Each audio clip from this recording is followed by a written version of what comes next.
Perhaps you could talk about your India trip. Yes, well, that's an opportunity. Look, thanks to another episode of WA This Week, and an interesting last couple of weeks before this week of Parliament, I was on what's called a Speaker's Delegation, which is a bipartisan delegation to India, over 2 weeks, visiting a vast array of government organisations, parliaments, institutions, organisations with a special focus on education. I can genuinely say it was exhausting. And are we now live on Facebook? Yes, didn't want to interrupt, but yes. So look, sorry for the Facebook viewers. We had a little technical glitch starting out. I was just talking a little bit about a trip I'd done before this last parliamentary week to India, which was fascinating. Look, what a revelation. India is a country that is transforming. It is pivotal to the future of Australia and Western Australia. They are a vibrant democracy, but also they have all of their public institutions are effectively identical to ours. Being a Commonwealth, a Commonwealth country, and obviously an ex-British colony, and that is a wonderful basis for us to do business. Look, I won't go on, but a really interesting country in transformation. I'll do a couple of little takeaways in it. One is their preservation of green space in their megacities is something to behold.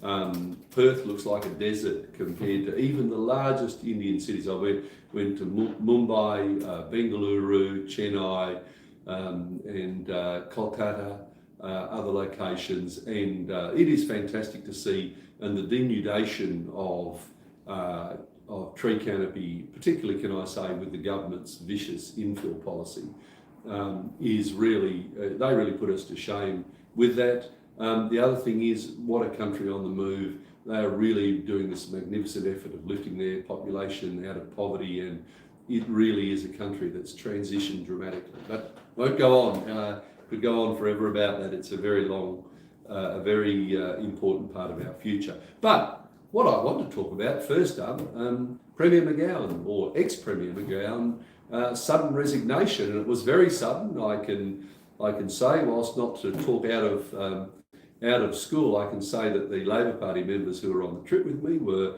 as surprised as I was about the resignation and really taken aback by that. But look, that being said, I've said it before publicly, and sometimes people on our side don't, think you should always criticise the other side. But look, I did have some significant differences with Premier McGowan on certain policy issues and other matters, but what I do respect is the length of community service that he's taken. 27 years in Parliament, and I know for people who are outside of the sort of direct member of Parliament world, they may not think much of that, but I can tell you it's a grueling commitment, and because it's not just a commitment for you, it's your whole family, because suddenly your whole family is in the public view as well as yourself. So that's a huge commitment, and I thank the Honourable Mark McGowan for that commitment to public service, and I wish him the best for the future. Getting on to, I guess, the extension of that matter, we've got the new dream team, apparently, for the Labor Party. The Honourable Roger Cook as the Premier, the Honourable Rita Saffioti as the Deputy Premier, and now the Treasurer, which I think is fascinating, and I'll talk a little bit about that. But, Roger Cook, he was practically sacked by Premier McGowan in the day for his failure in health, and I won't go through it all because we've done that to death, but, he absolutely failed a health system that should be gold standard. That's what he was handed, and he has turned it into chaos. And imagine just one little thing, that poor nurse working 29 hours. It's just untenable that we could have this situation in our state, given our economy, but just utterly failed and handed a suicide to pass to the new Health Minister, the Honourable Amber Jade Sanderson. So it's a really a minister who failed, and he was given tourism as a bit of a reward, as a bit of a sop, and he took good advantage of that, travelled all over the world, had a good time, and then lo and behold, suddenly he's Premier. So not a good start, I think, to get someone who was sacked before suddenly becoming the Premier, and of course Deputy Premier and Treasurer, the Honourable Rita Saffioti. And he is the minister that's taken a $3 billion project. I mean, that's an eye-watering sum by itself. Turned it into over a $10 billion project. I mean, she's gobbled up the lion's share of capital in the government's capital budget, and it's expanding. It's going to go up to 12 billion or something like that. You know, some enormous sum of money that could actually have been used to help homelessness and some of those other critical issues and health. And now she's treasurer. Just imagine that. You put the sort of crooks in charge of the bank. You've got a minister who has no idea of how to control cost in the state with massive income, and it's unparalleled. This is literally once in a lifetime. In fact, it's probably once in several lifetimes opportunity in terms of income. We don't see any meaningful reduction in debt, and of course in the forward estimates, state debt is actually going up. And now you put someone in charge of Treasury who's utterly failed in their own portfolio to control cost. Now, that's not a good look. But, look, let's hope for the best. As I've said on this, forum before, I hope the government does a good job. I genuinely do. I'm just disappointed that they continue to fail to deliver people of Western Australia. The Rockingham by-election is coming up. Perhaps it surprised some. The Liberal Party is running a candidate, and we'll go through a process to select a candidate for that by-election. Why are we doing it? We're doing it because we believe that you should have choice. The people of Rockingham should have a choice between, the Labor Party, who are just failing in every aspect of the state, whether it's law and order, whether it's education, whether it's health, whether it's actually management of the state's finances. They're failing in all of those aspects, and we think the people of Rockingham should have the chance to say, you know what? We want the government to be better. We want to choose a candidate that reflects better good government and the values that we support. So we're going to have an excellent candidate in that seat, I am certain, and we're going to give it a red hot go. Look, we're not pie-eyed on this one. It's clearly a strong Labor electorate, but this is, yes, Premier McGowan was well recognised by the electorate, and the electorate overwhelmingly endorsed his handling, particularly during the COVID period. That period's gone now. Now is the chance to hold the government to account for their appalling performance everywhere else. So good luck to our candidate, which our candidate will be selected in the very near future, and I hope the people of Rockingham use this as an opportunity to send a message to the now Cook Labor government that they need to lift their game. They need to do a better job for the people of Western Australia. Look, I will end there. Lots of topics potentially to talk about. One, the Aboriginal Cultural Heritage Bill. I will touch on that very briefly. Getting a lot of coverage now. This was debated back in Parliament in November 2021. Vince Catania, who was the National Party member and shadow for Aboriginal Affairs, and myself, carried the great majority of that debate. I'll send it out soon in terms of the links to that original debate, but all of the issues that are being raised now, we raised in the debate, and we raised that with the government, in particular, the fact that people are going to be potentially criminalised by this act because they simply don't know what's in it. And this is an enormously onerous act. It is a fundamental change. And for Minister Tony Booty to come out and say, oh, nothing's changed, nothing's different, that is absolute rubbish. This is a profound change. This bill, not only are there some if someone, deliberately or knowingly damages Aboriginal cultural heritage, and who would disagree with that? This bill criminalises you if you do it completely mistakenly. So unlike a serious criminal offence such as, if you kill someone or you do some terrible thing, but if you did it by accident, when you go to court, you can use accident as a defence. This bill specifically precludes you from using accident as a defence. So you can do something entirely in good faith, entirely unaware that you are going to cause harm despite your best endeavours, and the fines are severe. jail and $1 million penalties. That's if you do it by state, let alone otherwise if you don't follow the process as it's been laid out. So, this is a terrible bill in the sense that it precludes that, and everyone accepts that we should protect Aboriginal cultural heritage, but the way this bill does it causes all sorts of problems. But I'll get to the particular point. Not letting people know in time, not making people aware. As of 1 July, this bill comes into force. The regulations, which are extensive and have all sorts of provisions in them, have only just been published, and people don't know what it affects. This will affect every earth-moving contractor who does any work on roads or areas or clearing.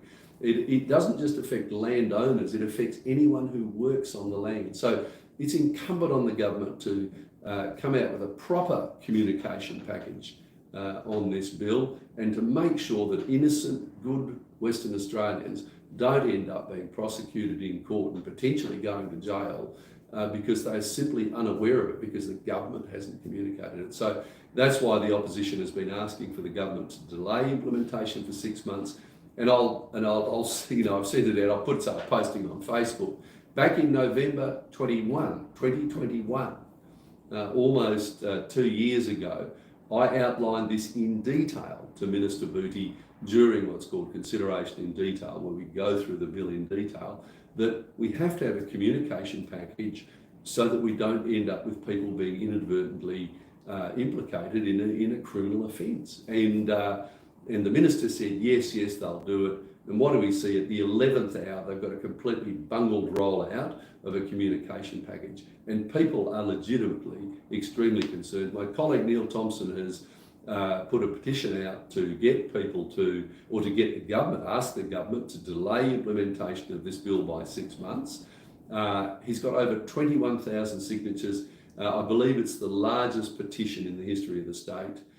Exceeds the petition for the demersal fishing ban. So, clearly there's a lot of concern. The government should heed the call and delay the implementation of this bill. Look, otherwise, thanks very much for listening to WA This Week. Don't forget, you can subscribe to the podcast on your favourite podcasting app. You can also watch the live video version on Facebook, Spotify, YouTube, TikTok by searching Dr. David Honey. So please do that, please share it, please get the message out, and look forward to another edition next week. All right, we do have some questions, and I want to note that we have a special viewer today in the audience. The leader of the Liberal Party, Libby Medham, is watching right now. So, well, welcome, Libby, and always a great pleasure to communicate. All right, so we have this question from James on Facebook. He says, "Do you think the government needs to be more accountable?" Look, absolutely. One of the things we've consistently said as an opposition is that this is the least accountable government in the history of the state. And we see this constantly when we do FOI applications. I mean, literally, I've got back page after page, which are essentially blanked out pages. And the government plays this game where they constantly refuse to provide information under the FOI, but they don't just say we're not doing it. They go, oh, can you narrow the scope? Oh, can you redefine this? Oh, there are too many documents and whatever. And you go through a process up to 12 months to actually try and get something back. When you do get it back, you get no information whatsoever. We've seen this government constantly refuse calls by the opposition for them to explain actions, to explain processes. And I'll give you an example. The state government have received legal advice on the implications of the voice referendum. If it succeeded, how would that impact on the state? We've said to the state government, can you please release that legal advice? Pretty reasonable call to say, look, let's inform the general public about this because they're going to be voting on that referendum sometime soon. They've refused to do that, even release that advice. I mean, this is perverse. So it's a really a government that is not transparent. Look, here's the opportunity. You've had a reset, new Premier, new Deputy Premier. Let's see if they really will live the value of gold standard transparency that they promised, at least the former Premier McGowan promised when he came into office. All right, we have a question on TikTok. Well, someone put several questions in, but I'll just give one from Quarterback saying, failing, you literally were obliterated at the last election. Look, it's an objective fact, isn't it? I don't know about obliterated, but boy, we certainly took more than a little bit of flack in that election, and we know about that election. That election was a referendum on handling of COVID, obviously I was working really hard in my electorate and across the state as well in terms of that campaign. And that was clear to me everywhere. It was clear to me on my own polling booth.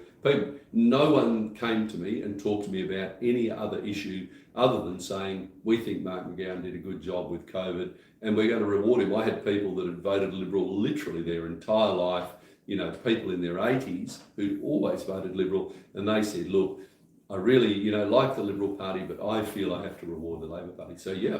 But you know what? We may be a diminished team, but I can tell you we are, I think, and you may say, self-praise is no praise at all, but, Libby Medham as leader and our National Party colleagues and my upper house colleagues are working their heart out to reveal the failings of this government, and I think they're doing a fantastic job. All right, so James Paradiso and Jane Lindsay have the same question, which is, what do you think is going to happen in the 2025 election?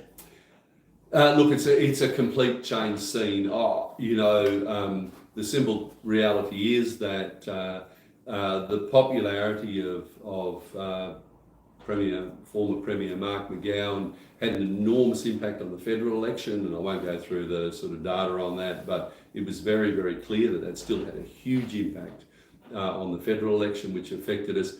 But it also was continuing, Premier McGowan, as he was, still had a popularity of around 72%. Most leaders around the world would be ecstatic to get that, but because he'd come down from 93, so some people said there was a fall, but it was still very high, and I thought that would still have a huge effect on the next election. I think that that change in leadership brings a whole range of other seats into play.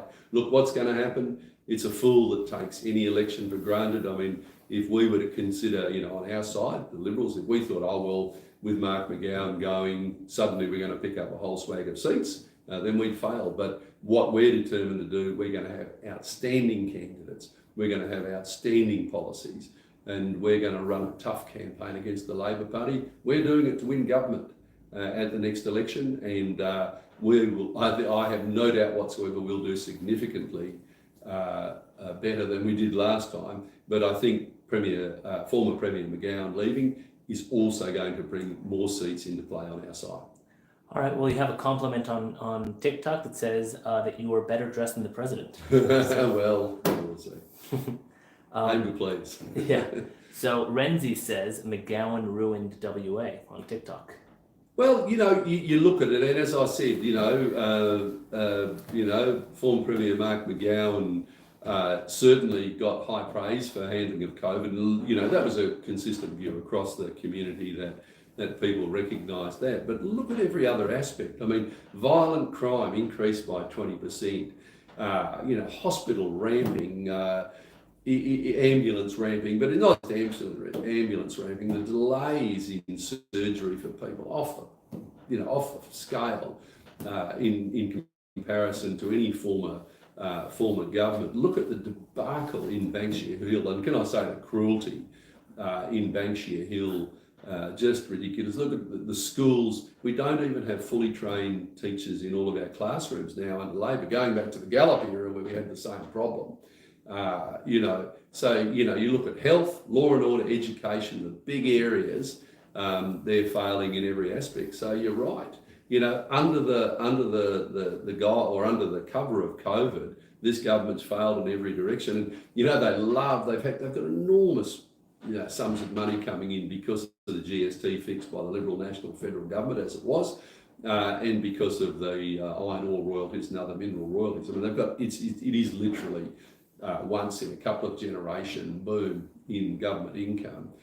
So they sort of love to throw around these buckets of money, but then they just fail to deliver at every aspect. Public housing, I think perhaps they're back to what they were when they came into office, when they sold off a whole heap of public houses. So, yep, they've failed at every level, and that's going to become apparent. As I said, with Premier McGowan gone, they can't hide behind the COVID response anymore, and they're going to be held accountable for their failures in multiple portfolios. All right, we have another couple of questions on Facebook. One from Peter Lawson. I'll clean up his language a little bit. And he asks, I guess, if you win government, are you going to repeal the Aboriginal Land Act? Well, I suspect he means the Aboriginal Cultural Heritage Bill. Look, Premier Booty's, Premier Booty, perhaps he's got aspirations. That might be a Freudian slip, but Minister Booty, who's the Minister for Aboriginal Affairs and the Minister responsible for bringing in that act, is correct when he says Aboriginal cultural heritage protection has existed all the time. And of course, I won't go through it here because we don't have time, but that is, normally it's been applied to big projects, big land clearing, mines and the like, not land over 1,100 square metres in the southwest of the state where you've got the bulk of the population. So, and we certainly wouldn't repeal the Act as such, but I'm certain that there are areas that we're going to look to modify in that Act. Now, I can't, there's a different shadow for that area in our party, and they'll come forward with some recommendations. But it's very, very clear that there are provisions within this Act that I think are unworkable. In fact, I think the way that the Act has been constructed, it institutionalises conflict between Aboriginal and non-Aboriginal people in communities, and I'm terrified that is going to occur. It won't be everywhere, but I'm really terrified about this because I think everyone's committed to reconciliation and that Aboriginal people shouldn't be marginalised, and all sides of politics. I think everyone recognises that, but the way this bill is constructed, I think there are aspects of it that are going to lead to conflict. I think that's really unfortunate, and more importantly, I think people are going to be inadvertently criminalised. So let's hope we avoid that, and we'll be looking forward to see if there are sensible changes we can make to this Act to make it more workable. John Daker on TikTok says Liberals need to stop drifting left. They keep losing when they do that. Well, look, I think you'll see that when we come out at the next election with our policies, and judge us then. As I said, there's a huge amount of work going on. We may be a diminished team, but boy, we're focused, and we're really keen to make sure that we reflect the values of the people of Western Australia, and in particular the people that support the Liberal Party. So I think you'll see that. So judge us when those policies come out before the next election. And I might say, the government loves to taunt us and say, what's your policy on this? What's your policy on that? We'll release our policies when it suits us. We'll do that in plenty of time for you and the general community to understand those policies. But we're not going to sit there sort of informing the government about it 2 years out, unless it's a very particular area. Do you have more time for questions? I do. Okay, good. So we have quite a few coming out of Facebook. Daniel Grillo asks, what's your position on women being erased in women's only sports by trans women? Look, this is a really vexed area, isn't it? And, I do think if you've got someone who's a genetic male and they're competing in a female sport, I think that is unfair. And I think that that's what we want to focus on. Look, how people choose to identify is their business, and I'm never going to get involved in a debate on that. But the reason you have men's and women's sports is that genetic males and genetic females have different athletic capacities on average. And that's why it's separated. So typically genetic males are stronger, and they can, for example, run faster, and particularly at the elite athlete level. So I think it's very unfair to allow genetic males to compete in female sports, particularly at the elite level. Look, you get sports like netball, they're mixed, and at the sort of general community level, and that works really well. But otherwise, I think we have to be fair and reasonable. And I think we look at this, and a lot of female athletes and a very large number of senior female athletes have come out and said, hang on, so I can train all of my life.